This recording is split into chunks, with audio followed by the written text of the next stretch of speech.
అందరికీ వందనాలు. బాగున్నారా? మంచిది. చిన్న ప్రార్థన చేసుకుందాం. పరిశుద్ధుడా మా తండ్రి, నీకు వందనాలు, స్తుతులు, స్తోత్రాలు. సమాజముగా, సంఘముగా ప్రభువా మేము కూడి నిన్ను ఆరాధించడానికి, మా చెవిని ప్రభువా నీ వైపు త్రిప్పడానికి మీరు మాకు ఇచ్చిన ఈ తరుణాన్ని బట్టి నీకు వందనాలు. ప్రభువా మీరు మాతో మాట్లాడండి. మీ మాటలు వినే చెవిని మీరు మాకు అనుగ్రహించండి. మీ వైపు చూచే కనులు మాకు అనుగ్రహించండి. నీ స్వరమునకు ప్రతిస్పందించే హృదయాన్ని మీరు మాకు ఇవ్వండి. ప్రభువా మీరు ఈ ఆరాధనకు ప్రభువుగా ఉండండి. మీరు యజమానిగా ఉండండి. మేము కేవలము నిష్ప్రయోజకులమైనటువంటి దాసులం. మేము ఏమి చేయవలనో దాన్ని మీరు మాకు ఆజ్ఞాపించండి. చేయనట్లుగా నడిపించండి. మా ప్రార్థన ఆలకించమని యేసు నామములో ప్రార్థించి అడిగి వేడుకుంటున్నాము తండ్రి, ఆమేన్.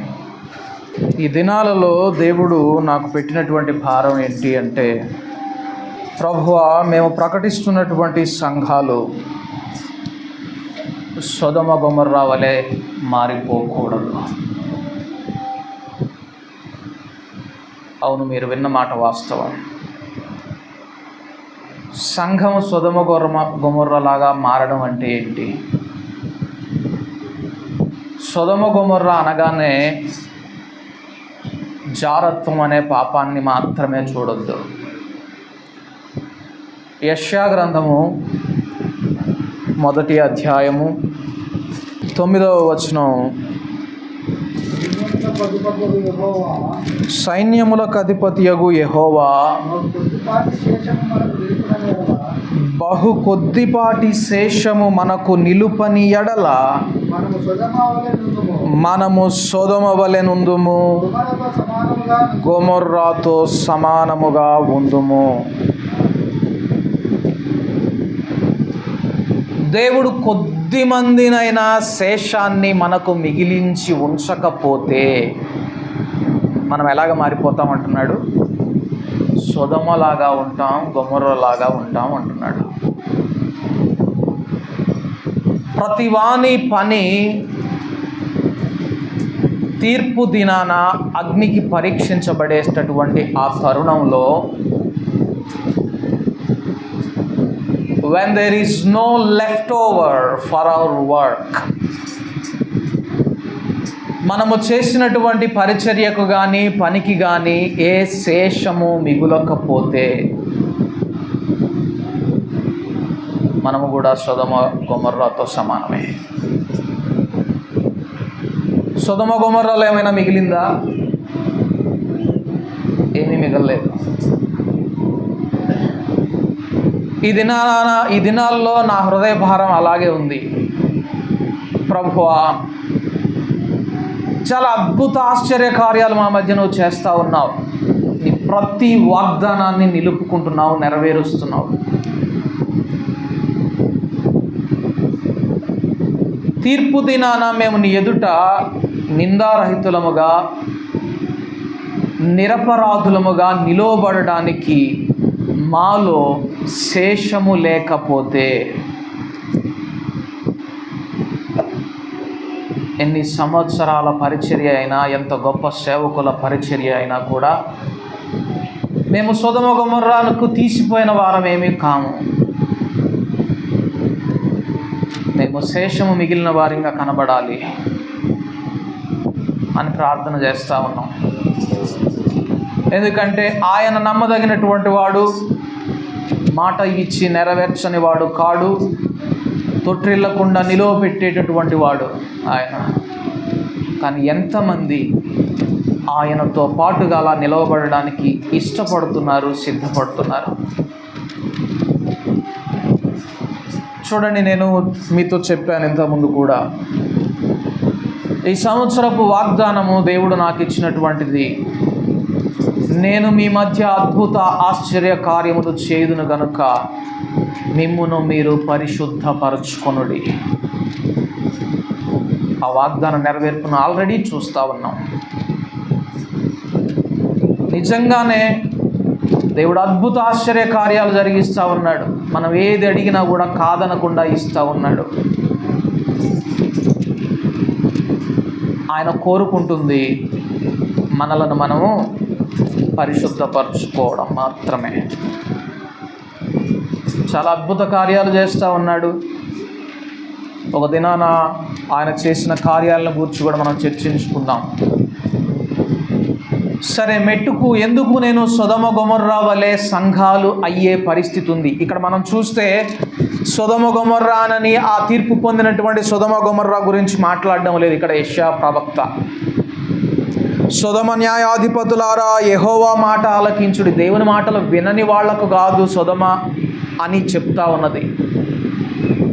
సొదొమలో ఉండినటువంటి న్యాయాధిపతులు, గొమొర్రా జనులు మన దేవుని ఉపదేశమునకు చెవియొగ్గుడి. యెహోవా సెలవిచ్చిన మాట ఇదే, విస్తారమైన మీ బలులు ఇస్తున్నారు దేవునికి. సొదొమ గొమొర్రా వాళ్ళు దహన బలులు ఇస్తూ ఉన్నారు. బాగుగా మేపిన దూడల క్రొవ్వును దేవునికి అర్పిస్తూ ఉన్నారు. కోడెల రక్తం అర్పిస్తూ ఉన్నారు, గొర్రెపిల్ల రక్తం అర్పిస్తూ ఉన్నారు, పోతుల రక్తం అర్పిస్తూ ఉన్నారట. దేవుని సన్నిధిని కనబడడానికి వస్తున్నారట. సొదొమ గొమొర్రాలు ఇవన్నీ జరిగినాయా?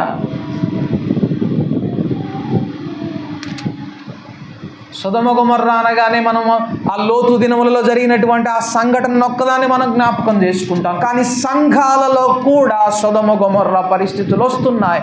ఏంటి అంటే శేషము మిగిలేటటువంటి సంఘాలు కావు. ప్రతి వాని పని వాని దినాన లెక్కగట్టబడుతుంది. వాడు చేసినటువంటి ఆ పని కర్ర, గడ్డి, కొయ్యకాలుతోన దేనితో నిర్మిస్తున్నాడు అనేది ఒక దినాన పరీక్షించబడబోతూ ఉంది. శేషము మిగలనటువంటి సంఘాలుగా మనము మారిపోతే సొదొమ గొమొర్రాకి మనకు తేడా ఏమీ ఉండదు.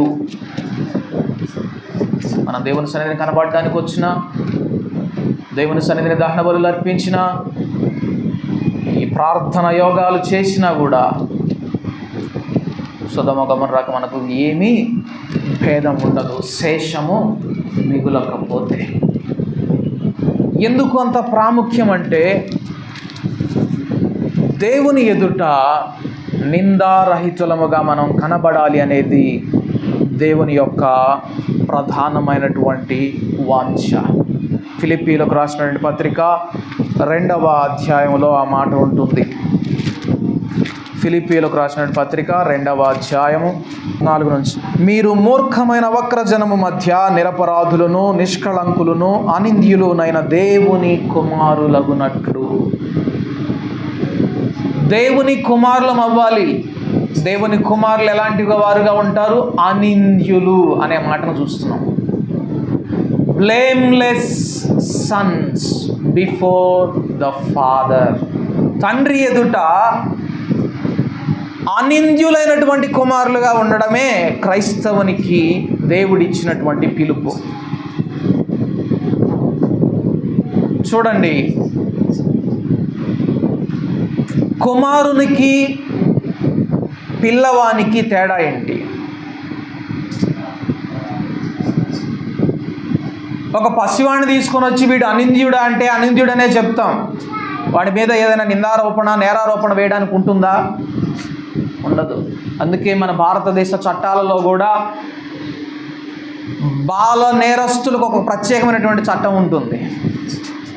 బాల నేరస్తులు, ఎందుకంటే వారిలో కాన్షియస్ పూర్తిగా, మనస్సాక్షి పూర్తిగా అభివృద్ధి చెందదు. కాబట్టి పెద్దవాళ్ళకి వచ్చేటటువంటి తీర్పు వాళ్ళకి ఇవ్వడానికి లేదు.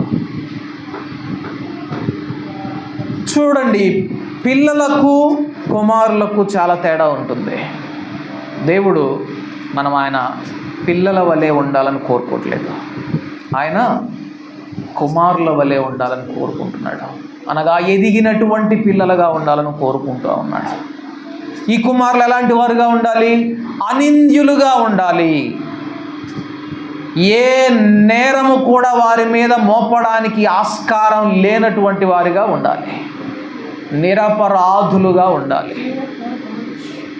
అప్పుడే ఆయనకు ఘనత. అయితే ఈ దినాన కొన్ని వచన భాగాలు చూద్దాం. నింద లేని వారముగా, బ్లేమ్లెస్ సన్స్, నిందారహితులమైనటువంటి కుమారులముగా ఆయన ఎదుట ఉంటే ఎలాంటి వారిగా ఉంటాం, ఎలాంటి వారిముగా ఉంటే అలాంటి వారిముగా నిందారహితులమైనటువంటి కుమారులుగా ఉండము అనేది చూద్దాం. సమూయేలు 2వ గ్రంథం 22వ అధ్యాయం 31వ వచనము. దేవుడు యథార్థవంతుడు, యెహోవా వాక్కు నిర్మలము.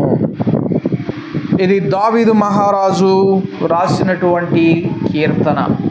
ఇదే కీర్తనని మనము కీర్తనల గ్రంథము 18వ అధ్యాయంలో కూడా చూడొచ్చు. ఇదే అక్కడ ఎత్తి రాశారు. ఈ 2 వచనాల్లో కీర్తనల గ్రంథం 18వ అధ్యాయంలో కూడా ఈ మాట ఉంటుంది. అక్కడ కూడా ఆయన వాక్కు నిర్మలం. 30వ వచనం, తన శరణు జొచ్చు వారికి అందరికీ ఆయన కేడెమని ఉంటుంది. అయితే కొంచెం భిన్నంగా ఆమోదింపబడినటువంటి ఆంగ్ల తర్జుమాలలో, న్యూ అమెరికన్ స్టాండర్డ్ వర్షన్లో దీన్ని మనం చదివితే ఒక క్రొత్త కోణాన్ని మనం అక్కడ చూడొచ్చు. ఏమని ఉంటుందంటే,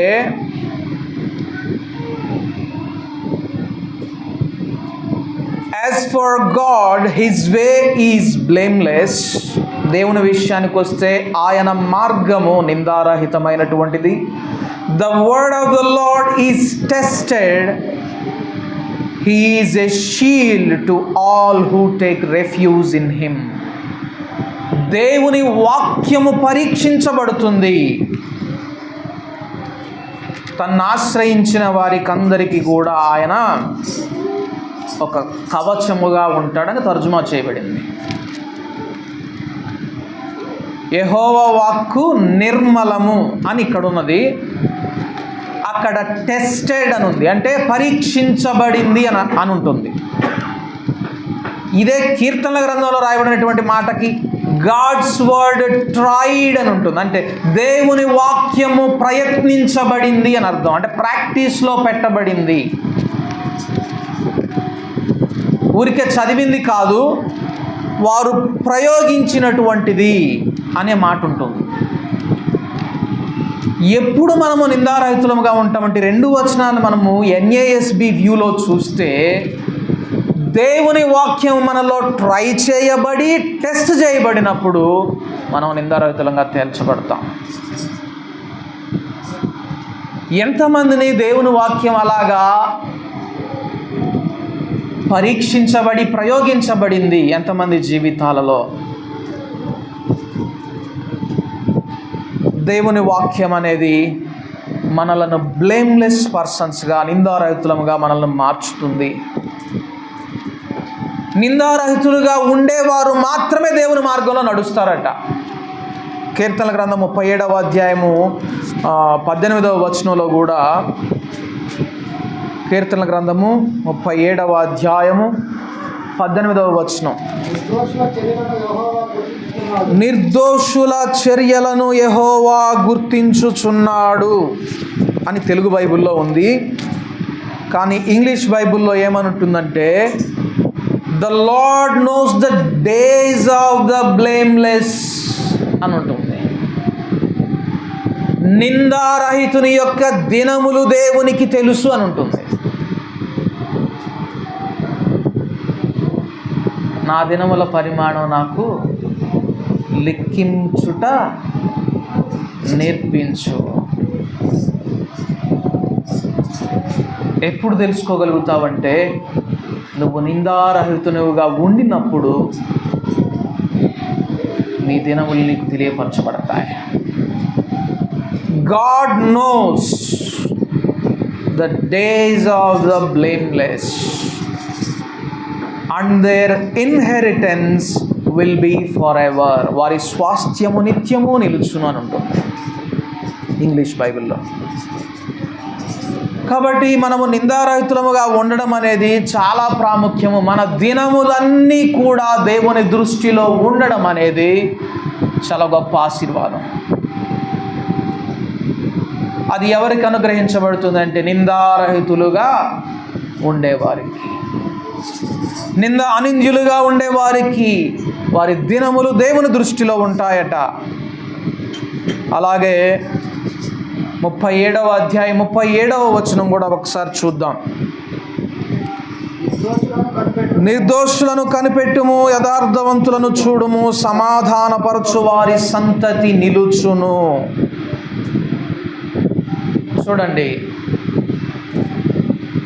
ఈ చెక్ పాయింట్ను మనము పరిశీలన చేసుకొని దీనితో బేరీజ్ వేసుకొని మనం అసలు నిందారహితులముగా దేవుని ఎదుట ఉంటున్నామా, అనింద్యులముగా ఉంటున్నామా అనేది చూసుకోవాలి. నేను ఎవ్వరిని ఇక్కడ వేలెత్తి చూపించడానికి లేను, అది నా పని కాదు. కానీ దేవుని వాక్యం మనకిచ్చేటటువంటి కొన్ని చెక్ పాయింట్స్, కొన్ని పరిశీలన నియమాలు మనము అనుసరించాల్సిందే. ఆ చెక్ పాయింట్స్ గుండా మనం పాస్ అయి వెళ్ళకపోతే ప్రోడక్ట్ ఫైనలైజ్ అయినటువంటిది కాదు. ఏదైనా ఒక మంచి వస్తువును మార్కెట్లో రిలీజ్ చేయాలంటే టెస్టెడ్, ఓకే అని ఒక స్టాంప్ వేస్తేనే దాన్ని బయటకు పంపిస్తారు. పరీక్షించి దాని లక్షణాలన్నీ కూడా ప్రయోగించి పరిశీలించి పరీక్షించిన తర్వాత అది ఆ చెక్ పాయింట్స్లో గుండా పాస్ అయితేనే దాన్ని బయట పబ్లిక్లోకి రిలీజ్ చేస్తారు. ఉదాహరణకి వ్యాక్సిన్, మనం తీసుకున్నటువంటి కోవిడ్ వ్యాక్సిన్ కూడా అంతే. ఇంతకుముందు వ్యాక్సిన్ రావాలంటే కొన్ని ఏళ్ల తరబడి దాన్ని ప్రయోగాలు చేసి చేసి చేసి ఎటువంటి సైడ్ ఎఫెక్ట్స్ రిమార్క్స్ లేకుండా అది మార్పు చెందిన తర్వాత మాత్రమే రిలీజ్ చేసేవాళ్ళు. కోవిడ్ టైంలో అంత సమయం లేదు కాబట్టి ముందుగానే ఇచ్చి పడేశారు. ఇప్పుడు కాంప్లికేషన్స్ అనుభవిస్తూ ఉన్నాం. చెక్ పాయింట్స్ అనేది చాలా ప్రాముఖ్యం. ఇక్కడ ఒక చెక్ పాయింట్ చెప్తా ఉన్నాడు, నీవు దేవుని దృష్టికి నిందారహితునిగా ఉన్నావా, అనింద్యునిగా ఉన్నావా అనేదానికి. ఏమంటున్నాడంటే, నిర్దోషులను కనిపెట్టుము, యథార్థవంతులను చూడుము, సమాధానపరచు వారి సంతతి నిలుచును. చూడండి, ఆ వాక్యాన్ని మనం ఇంకా లోతుగా చదవడానికి ముందు ఇంగ్లీష్ బైబిల్లో mark the blameless man and behold the upright, for the man of peace will have a posterity అని ఉంటుంది. అంటే నిందారహితుని దృష్టించండి, అతని the man of peace will have a posterity అంటే అతనికి ఫ్యూచర్ జనరేషన్స్ ఉంటారు. అంటే అతని తరువాత వచ్చేటటువంటి తరాలు అతనిని అనుసరించేవారుగా ఉంటారని ఉంటుందన్నమాట. అంత అర్థం ఉంటుంది అక్కడ.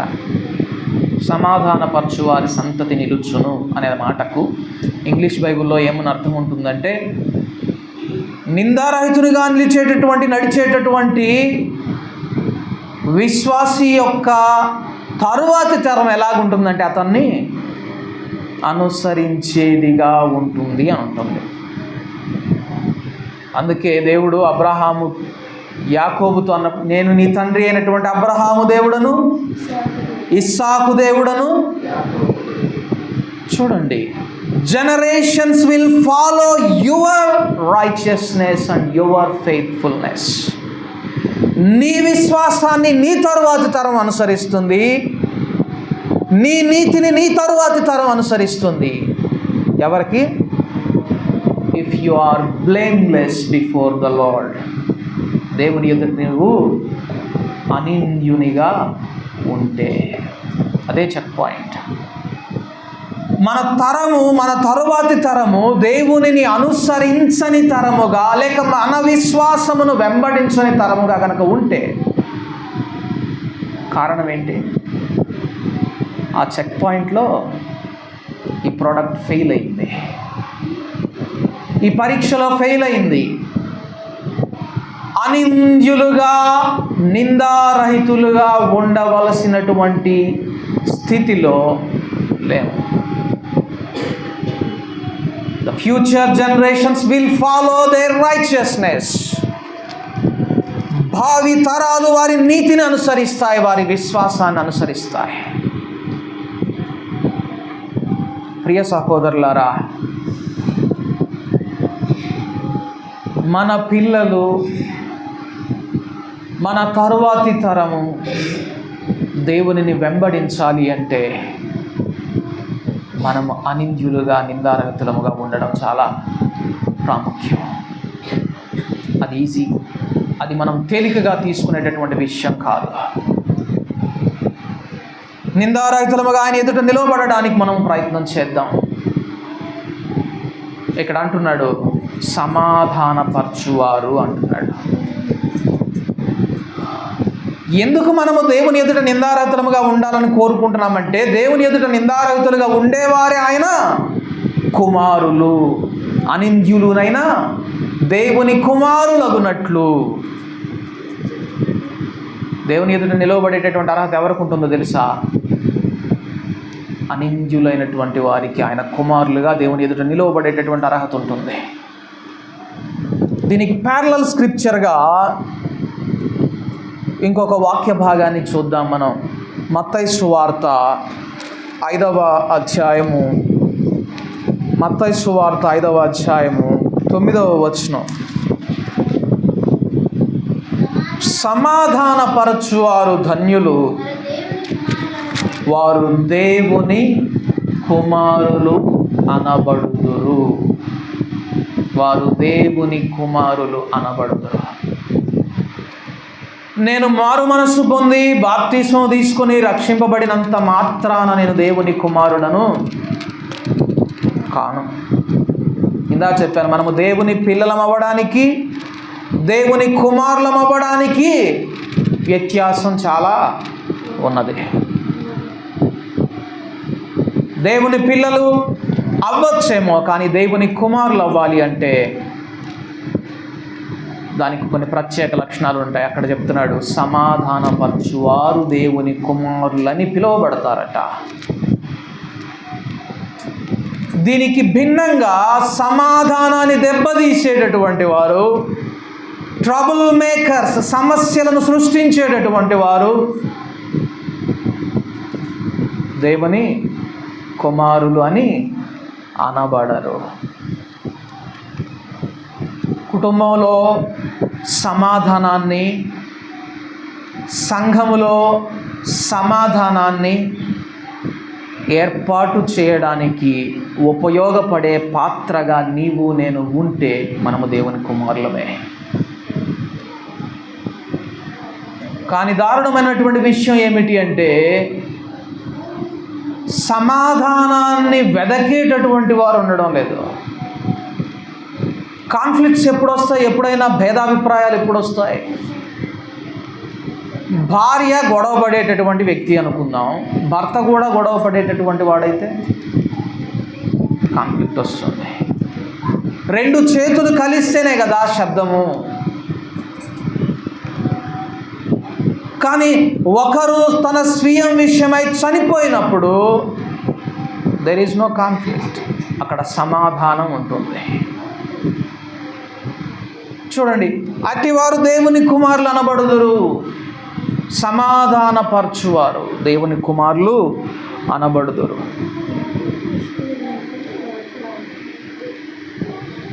దేవుని కుమారులుగా, అనింద్యులముగా మనం ఆయన ఎదుట నిలవబడాలి అంటే, మనం ఇందాక చూసాం, దేవుని ఎదుట అనింద్యులముగా మనం ఉండాలి అంటే చెక్ పాయింట్ ఒకటి చూసాం.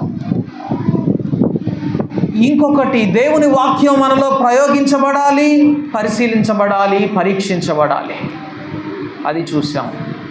మూడవది, సాక్షాత్తు యేసు ప్రభు వారి గురించి ఉన్నటువంటి మాట. హెబ్రీలకు రాసిన పత్రిక 3వ అధ్యాయము 6వ వచనం, క్రీస్తు కుమారుడై ఉండి ఆయన ఇంటి మీద నమ్మకముగా ఉన్నాడు. చూడండి, మనము దేవుని కుమారులమని దేవుని ఎదుట అనిందిలముగా మనం నిలవబడాలి అంటే నమ్మకత్వం కలిగినటువంటి వారిగా ఉండాలి. అంతము వరకు నమ్మకత్వంగా నిలవబడేటటువంటి వారంగా మనం ఉండాలి. దేవుని ఎదుట నీకు అప్పగింపబడినటువంటి బాధ్యత, పని అంతము వరకు అంతే నమ్మకత్వంతో పట్టుకొని ఆచరించే వ్యక్తిగా ఉండాలి. బాగానే ఉంది, దేవుడు నాకు మొదట్లో ఆ పని అప్పగించాడు, కానీ ఆ తర్వాత వానలు వచ్చినాయి, వరదలు వచ్చినాయి, నా నమ్మకత్వం పోయింది అనే సాక్ష్యము క్రైస్తవునిలో ఉండకూడదు. దేవుని కుమారునిలో అటువంటి సాక్ష్యం ఉండదు. దేవుని కుమారుడు అంతం వరకు నమ్మకముగా ఉంటాడు ఆయన ఇల్లంతటిలో, ఆయన సంఘమంతటిలో. చూడండి, నమ్మకత్వం ఉండాలి. దేవుని ఎదుట నిందారహితులమైనటువంటి కుమారులంగా మనం నిలువబడాలి అంటే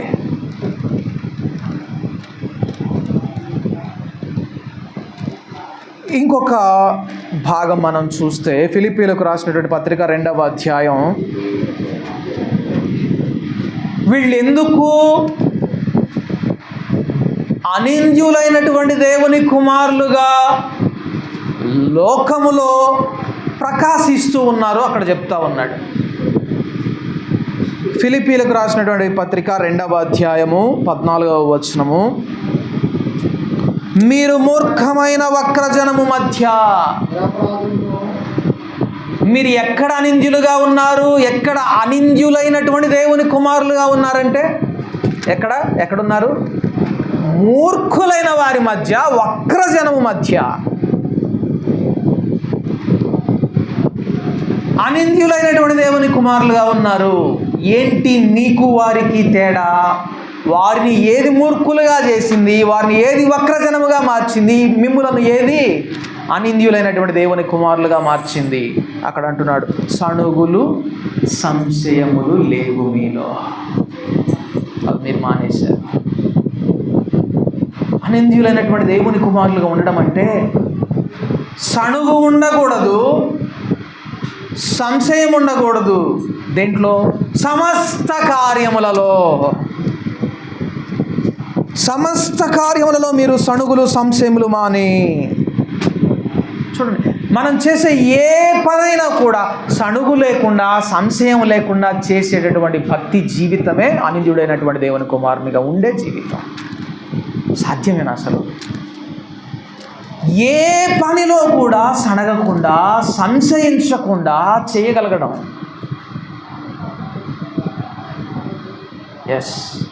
సాధ్యమే.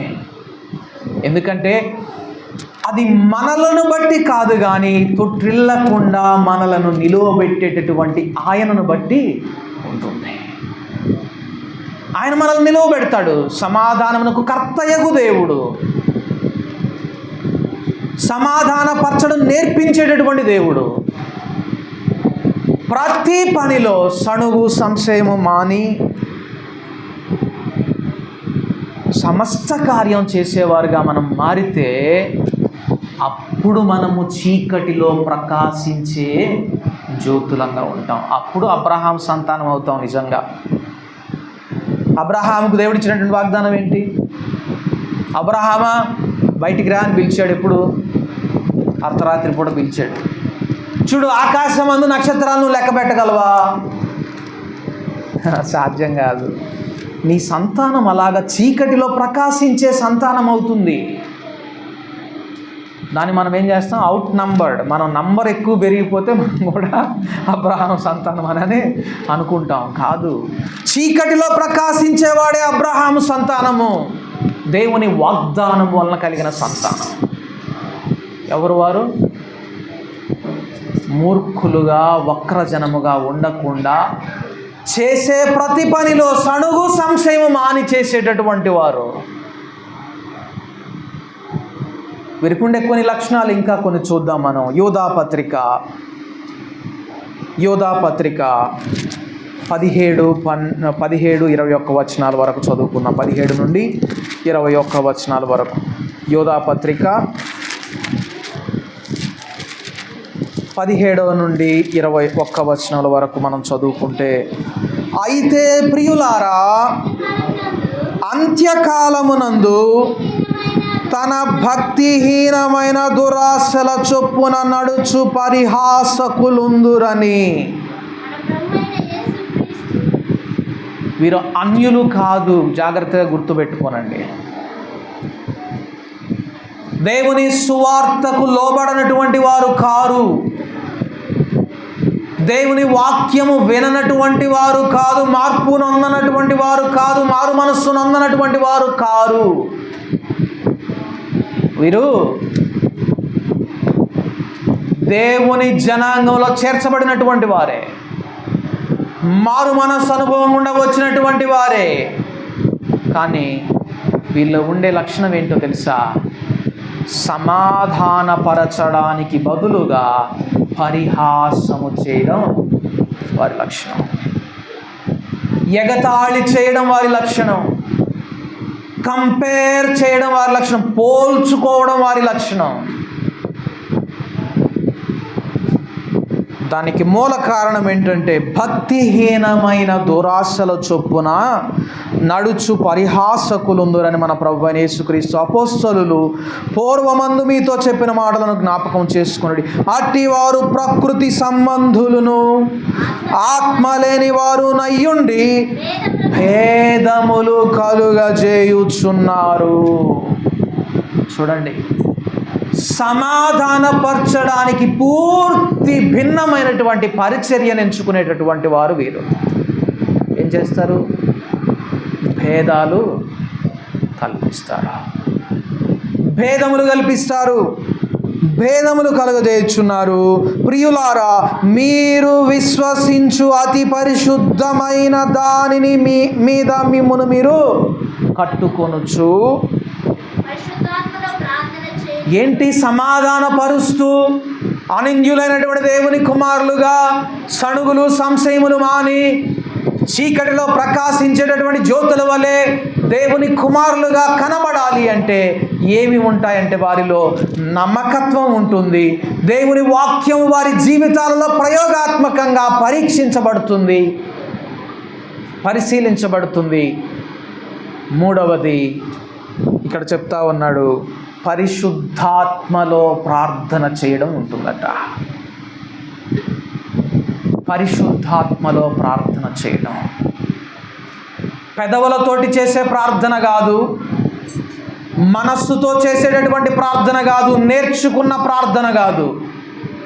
పరిశుద్ధాత్మలో ప్రార్థన చేయడం పరిశుద్ధుల ప్రార్థనగా మారిపోతుంది. అలాగా పరిశుద్ధాత్మలో ప్రార్థన చేసేవారి ప్రార్థన దేవుని సన్నిధిని చేరుతుంది, ఆయన పాత్రలో అది దాచిపెట్టబడుతుందట. పరిశుద్ధాత్మలో ప్రార్థన చేయొచ్చు. నిత్య జీవార్థమైన మన ప్రభువు యేసుక్రీస్తు కనికరము కొరకు కనిపెట్టొచ్చు. పరిశుద్ధాత్మలో ప్రార్థన చేస్తూ ఉంటారు. దేనికోసం కనిపెడతా ఉంటారు? యేసయ్య కనికరం, యేసయ్య కనికరం కొరకు కనిపెడతా ఉంటారు. దేవుని కనికరం కొరకు కనిపెడతా ఉంటారు. ఎందుకంటే ఏ విషయంలో కూడా మూర్ఖులైనటువంటి వక్రజనానికి నాకు తేడా లేదు. నీ కనికరం లేకపోతే అనే ప్రార్థనలో ఉంటాడు. నీ కనికరం లేకపోతే నాకు ఆ మూర్ఖమైనటువంటి వక్రజనానికి తేడా ఏమీ లేదు. నీ కనికరం నాకు కావాలి, నీ కరుణ నాకు కావాలి. నీ కనికరము మాత్రమే నన్ను అట్టి స్థితి నుండి వేరుపరుస్తుంది అని ఆ కనికరం కొరకు కనిపెడతాడట. పరిశుద్ధాత్మలో ప్రార్థన చేస్తూ దేవుని ప్రేమలో నిలుచున్నట్లు కాచుకొని ఉంటాడట. ఎక్కడ ఏ విషయంలో కాచుకుంటాడు తను తాను? ఏ విషయంలో తను తాను కాపాడుకుంటాడు? ఏ విషయంలో హీ హిమ్సెల్ఫ్ గాడ్స్ హిమ్సెల్ఫ్ ఏ విషయంలో తను తాను కాపాడుకుంటాడు? దేవుని ప్రేమ తనలో నిలుచున్నట్లు కాచుకుంటాడట. చూడండి, కాచుకోవడం అంటే గొర్రెల మందను కాపాడుకునేటటువంటి ఒక గొర్రెల కాపరికి తెలుస్తుంది. అడవిలో ఆ గొర్రెల మందను కాపాడుతూ ఉండినప్పుడు ఎటుపక్క నుంచి తోడేలు వస్తుందో, ఎటుపక్క నుండి సింహం వస్తుందో, ఏవి వచ్చి గొర్రెలను సంహరిస్తాయో, వాటిని చంపివేస్తాయో తినివేస్తాయో అని ఎంతో జాగ్రత్తగా కాచుకుంటాడట. అలాగే దేవుని ప్రేమ ఎప్పుడు తనలో నుండి తొలగిపోతుందో, ఎప్పుడు తనలో దేవుని ప్రేమ ఖాళీ అయిపోతుందో, ఎప్పుడు తను దేవుని ప్రేమలో నిలవబడకుండా తొలగిపోతాడో అని ఎప్పుడు వాచ్ డాగ్ లాగా చూసుకుంటూ ఉంటాడట. తన కళ్ళు ఎప్పుడూ జాగ్రత్తగా చూసుకుంటూ ఉంటాడట. ఎవరు? అనింద్యునిగా దేవుని ఎదుట దేవుని కుమారునిగా కనబడాలి అని కోరుకునేటటువంటి వాడు. ప్రియ సహోదరులారా, అట్టి వారిముగా దేవుని ఎదుట నిలువబడే శేషంగా మనం ఉండకపోతే, మొదట్లో చూసాం సొదొమ గొమొర్రాకు మనకు తేడా ఏమీ లేదు. భయంకరమైన వ్యభిచార పాపము చేత నశించినటువంటి సొదొమ గొమొర్రాకు ఇంత భక్తి చేసిన మనకు తేడా ఏమీ లేదా. దేవుడు ఈ దినాల్లో నా హృదయంలో పెట్టిన భారం అదే. ప్రభువా, నీ దాసులు పడినటువంటి ప్రయాస వ్యర్థమైపోతుందేమో, ఒక్కరైనా శేషముగా కనబడాలి. ఒక్కరని కాదు, శేషము మిగిలి ఉండాలి మాకు. అగ్నితో కాల్చుతావు ఒక దినాన, ఆ అగ్నిలో నిలవబడాలి. కొంచెము శేషమైన మాకు మిగులని ఎడల మనము సొదొమ గొమొర్రా వలెనుందుము. ప్రభువా, ఈ పరిచర్య వ్యర్థం కానివ్వద్దు, ఈ ప్రయాస వ్యర్థము కానివ్వద్దు. మేము అనింద్యులమైన దేవుని కుమారులముగా నీ ఎదుట నిలవబడాలి. నీ ఎదుట మేము నిలవబడాలి. అలాగా సమాధానపరచు వారిమిగా, నీ ప్రేమను కాచుకునే వారిమిగా, సణుగులు సంశయములు మాని సమస్త కార్యములు చేసేవారిమిగా, పరిశుద్ధాత్మలో ప్రార్థన చేసేవారిమిగా, భేదములు మాన్పి సమాధానమును కల్పించేవారిమిగా, నీ కనికరం కొరకు కనిపెట్టుకునేవారిగా మాలో కొంతైనా శేషం మిగలాలి. లోకమును దాని ఆశలను వెంబడించినటువంటి వారంతో అతి తపనతో ఉండేవారు కొందరినైనా నిలవబెట్టయ్యా. అదే ఈ దినాలలో మన ప్రార్థనగా మార్చబడాలి. మనమే కాదు, నా తరువాతి తరము ఇదే విశ్వాసంలో, ఇదే నీతిలో నిలవాలి, నడవాలి అంటే నేను కూడా అట్టివానిగానే ఉండాలి. అంతే అనింద్యునిగా ఆయన ఎదుట నిలవబడాలి, నిందారహితునిగా ఆయన ఎదుట నేను నడవాలి. కానీ నేను నిస్సహాయుణ్ణి, మేము నిస్సహాయులం. ప్రభువా, ఆదరణకర్తయగు దేవుడు ఎప్పుడు వాగ్దానంతో మన ముందు ఉంటాడు. ఆయన మనలను అలాగా నిలువబెడతాడట. కొరింథీయులకు రాసిన మొదటి పత్రిక 8వ అధ్యాయం మొదటి పత్రిక 1వ అధ్యాయం 8వ వచనం. కొరింథీయులకు రాసిన మొదటి పత్రిక 1వ అధ్యాయం 8వ వచనం. మన ప్రభు అయిన యేసుక్రీస్తు దినమందు మీరు నిరపరాధులై ఉండునట్లు అంతము వరకు ఆయన మిమ్మును స్థిరపరచును. ఎలాంటి వాగ్దానం! నిజమే, ఇవన్నీ నాకు సాధ్యం కాదయ్యా, సమాధానపరచలేనేమో, సణుగులు సంశయములు మాని సమస్త కార్యములు నేను చెయ్యాలనుకుంటున్నాను, కానీ చెయ్యలేనేమో. నీ కనికరం కొరకు ఎల్లప్పుడూ కనిపెట్టాలనుకుంటున్నాను, ఫెయిల్ అవుతానేమో. పరిశుద్ధాత్మలో ప్రార్థించాలని ఉంది, చేతగానేమో. నా కుమారుడా, అలా చేసేది నేనే. అంతం వరకు నిన్ను అలాగా స్థిరపరిచేవాడను నేనే. యేసుక్రీస్తు who will also confirm you to the end, blameless in the day of our Lord Jesus Christ. మన యేసుక్రీస్తు దినమందు మనము అనింద్యులముగా ఆయన ఎదుట నిలవబడడాన్ని కన్ఫర్మ్ చేసేది కూడా ఆయనేనట. ఇంత గొప్ప రక్షకుని కలిగి ఉండడం ఎంత గొప్ప భాగ్యం. ఆయన అంటున్నాడు, మీరు నాతో కూడా లేపబడిన వారైతే నా బోధను మీరు లక్ష్య పెట్టండి, నా మాటలు వినండి. మీరు నన్ను ప్రేమించిన ఎడల నేను చెప్పిన ప్రతి ఆజ్ఞ మీరు పాటిస్తారు. మీరు నన్ను ప్రేమించిన ఎడల నా ఆజ్ఞలను గైకొందురు. ఇప్పుడు వెళ్ళి చదవండి మత్తయి సువార్త 5వ అధ్యాయం. ఆయన ఏం చెప్పాడో మనం ఎంతవరకు పాటిస్తున్నామో. ప్రియ సహోదరులారా, కేవలం ఏదో రక్షింపబడినటువంటి దేవుని పిల్లలంగా ఆయన ఎదుట నిలవబడాలని దేవుడు కోరుకోవడం లేదు. అందువలన ఆయనకు ఘనత రాదు. పసిపిల్లలముగా ఆయన్ని ఏ విధంగానూ ఘనపరచలేం. నా కుమారుడు నా పేరు నిలవబెట్టాడండి అని పాలు తాగే పసిపిల్లవాడి గురించి ఏ తండ్రి కూడా సాక్ష్యము ఇవ్వలేడు.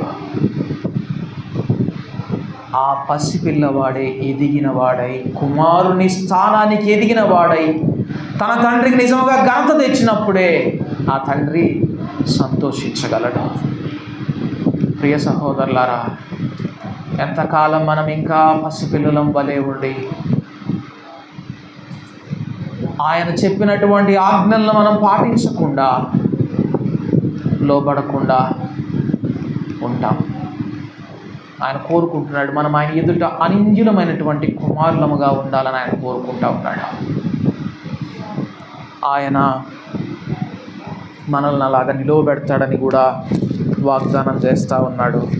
ఇంకొక వాక్య భాగం మనం చూసి ప్రార్థనలోకి వెళదాం. ఎఫెసీయులకు రాసిన పత్రిక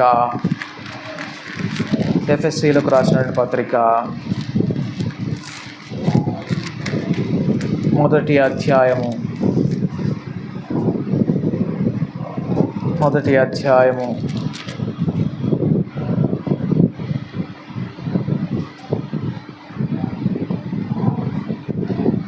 4వ వచనం నుండి, ఎట్లనగా తన ప్రియుని యందు తాను ఉచితముగా మనకు అనుగ్రహించిన తన కృపా మహిమకు కీర్తి కలుగునట్లు తన చిత్త ప్రకారమైన దయా సంకల్పము చొప్పున యేసుక్రీస్తు ద్వారా తనకు కుమారులనుగా స్వీకరించుటకై మనలను ముందుగా తన కోసము నిర్ణయించుకొని మనము తన ఎదుట పరిశుద్ధులమును నిర్దోషులమునై ఉండవలెనని జగత్తు పునాది వేయబడక మునుపే ప్రేమ చేత ఆయన క్రీస్తులో మనలను ఏర్పరచుకొనెను.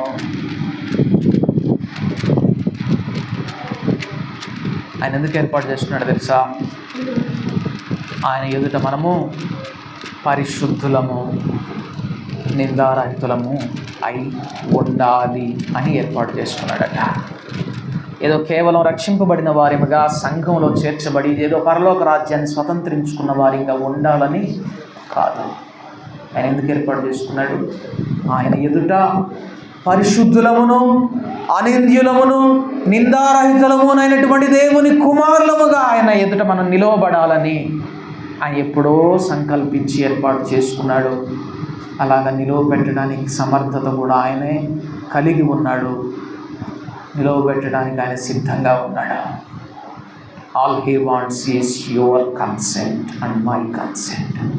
నీ యొక్క నా యొక్క ఆమోదాన్ని మాత్రమే ఆయన కోరుకుంటున్నాడు. ఇది నాన్న ఆయనతో చెప్తావా? అవునయ్యా, నీ ఆజ్ఞ నేను పాటిస్తాను, ఎందుకంటే నేను నిన్ను ప్రేమిస్తున్నాను.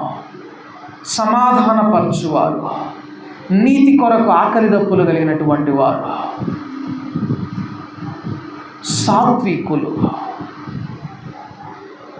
హృదయ శుద్ధి కలిగినటువంటి వారు, ఇవన్నీ నాకు కావాలి. నేను నీ ఎదుట అనింద్యుడనైనటువంటి దేవుని కుమారుడనిగా నిలువబడాలి. మూర్ఖమైన వక్రజనము మధ్య వేరుపరచబడినటువంటి వానిగా, సణుగులు సంశయములు మాని సమస్త కార్యము చేసేవానిగా, సమాధానాన్ని వెదకేవానిగా, సమాధానాన్ని పొందేవానిగా, సమాధానాన్ని కలిగించేవానిగా, భేదములు మాన్పేవానిగా, నీ కనికరం కొరకు కనిపెట్టేవానిగా, పరిశుద్ధాత్మలో ప్రార్థించేవానిగా ఇక మీదట నేను ఉండాలని కోరుకుంటున్నానయ్యా, నన్ను నిలువబెట్టవా అని ఆయన వైపు తిరిగి మనం ప్రార్థన చేస్తే ఆయన సిద్ధంగా ఉన్నాడు. ప్రార్థనలోకి వెళ్దాం. ప్రభు వైపు తిరిగి ప్రార్థన చేద్దాం. పరిశుద్ధుడా, మా గొప్ప దేవా, మీరు నా మాట విని నా దాసుడైనటువంటి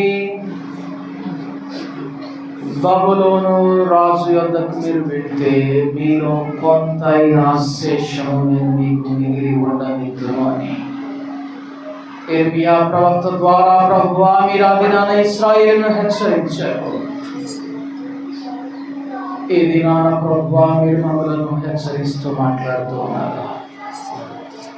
ప్రభువా, సంఘము సొదొమ గొమొర్రా వలె కాకూడదు, కుటుంబము సొదొమ గొమొర్రా వలె కాకూడదు.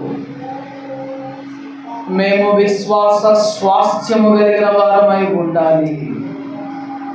ప్రభువా, శేషము కలిగిన వారమై ఉండాలి.